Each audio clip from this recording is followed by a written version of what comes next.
What do you think I'm gonna do trying to recreate this dish? Do you think I'm gonna be able to do it? All right. That wasn't a confident. Yeah. So.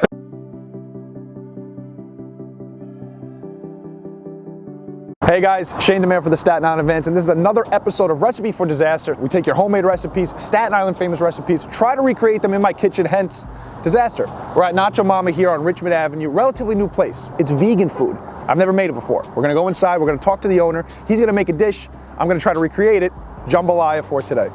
Here with the owner, Javante, here at Nacho Mama, and you said the type of food here is really intercultural. What do you mean by that? Well, we didn't want to put ourselves in a bubble to say like, oh, they're a vegan Mexican restaurant. No, we just wanted to be a vegan restaurant that found a unique way to make a bunch of different types of dishes in a way that people could enjoy. Something I'm excited about today is the jambalaya you're going to be making. Now, it's vegan, absolutely. Obviously. I'm not too familiar. I got to be honest with you with the vegan food.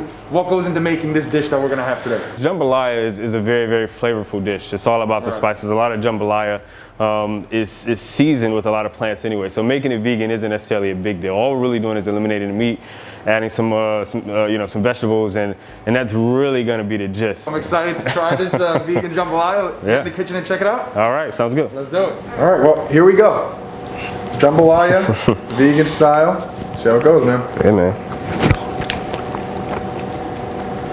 Oh, man. That is packed with flavor, dude. Yeah, man. You could taste almost all of those seasonings that you put in. You put in like almost 10 different things to flavor it the right way. The beans give you that bite and like that protein, right, that you get from beans. I'm not missing the meat. I mean, I'm really not missing the meat at all. This is fantastic. Dude. Appreciate it. For real. All right, so this is the question. We're going to have Rebeka try it next. She's going to say it's great because I'm sure she's going to love it. What do you think I'm going to do trying to recreate this dish? Do you think I'm going to be able to do it? All right. That wasn't a confident. Yeah. So I'm gonna be honest. You don't really strike me as the cooking type. Oh man. But I'm gonna be honest. I think that the dish is simplistic enough. Even though it's a bunch of different stuff, it's more of a tedious thing. I think that it's pretty straightforward. I think you're gonna do great. Oh, well, see, that's the confidence that I need. Let's see what Rebeka has to say. Well, I'm Rebeka, the professional jambalaya. How's it taste?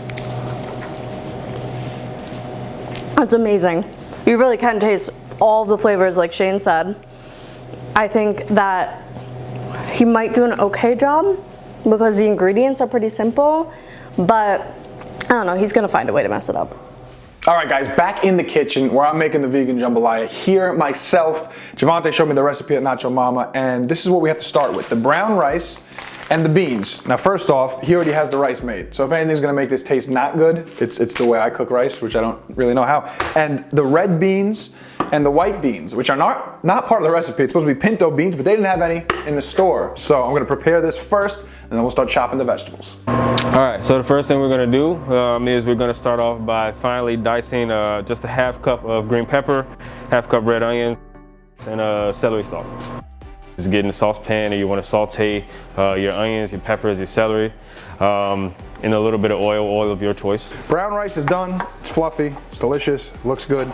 We're gonna dump most of this in, just because I don't know if my pan can hold all of it. So we're gonna throw that rice in there.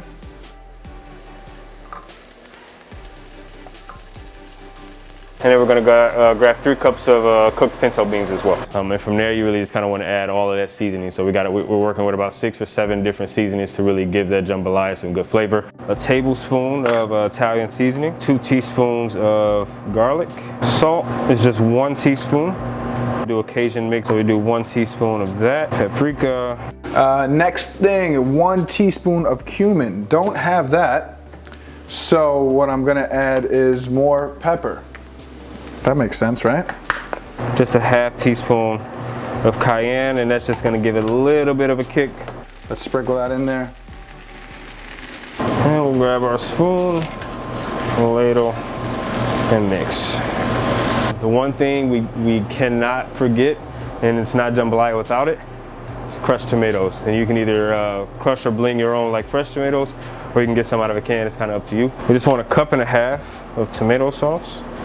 Again, we're a vegan restaurant, so we're not going to be adding any meat or anything like that. But we want to make this thing, we want to add some stuff to it, you know. So we're going to do some spinach today. The only thing that sucks about doing this, I must say, is not having a big enough pan, or not knowing how to stir it properly, because it's everywhere. But It smells fantastic. The consistency looks right. And the best part is that we're almost done. I get to eat this soon. All right, so at this point, we've pretty much added everything that we need to make our jambalaya. We just want to make sure that it's hot and ready to serve, so we're going to keep it on low for maybe about 2 to 3 minutes or so, stirring occasionally. Once that thing starts to steam a bit, we should be good to go. It's all stirred up. I mean, it's ready to go. It's hot, it's cooked, spinach is welted. We got wilted, I believe is the word. We got tomato sauce that's in there right now. Everything is seasoned. It's ready to be plated. So first we're gonna put it in a serving bowl, all right? Like one big heaping mass. We're gonna garnish, a little bit of parsley on top, little drops, a little parsley on top. That is your beautiful dish, by the way. I mean, come on, everyone's gotta get a good look at that. Are you kidding me?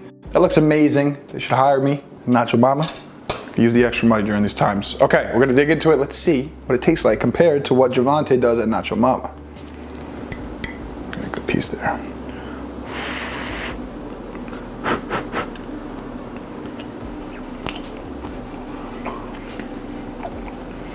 So hot.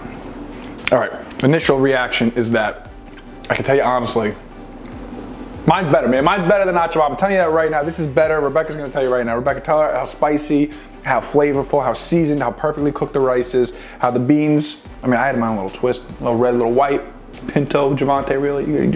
Rebecca, tell them how good this is. All right, let's give this. Wait, you gotta get this parsley right on there. Let me zoom in there. There you go, parsley's on, okay. That's a huge, do you see what he just put? That's huge. That's not really a garnish, but we'll try it.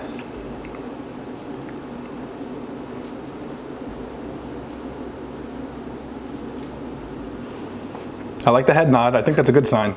It is good. It does not taste like Nacho Mama's at all, though. It's good.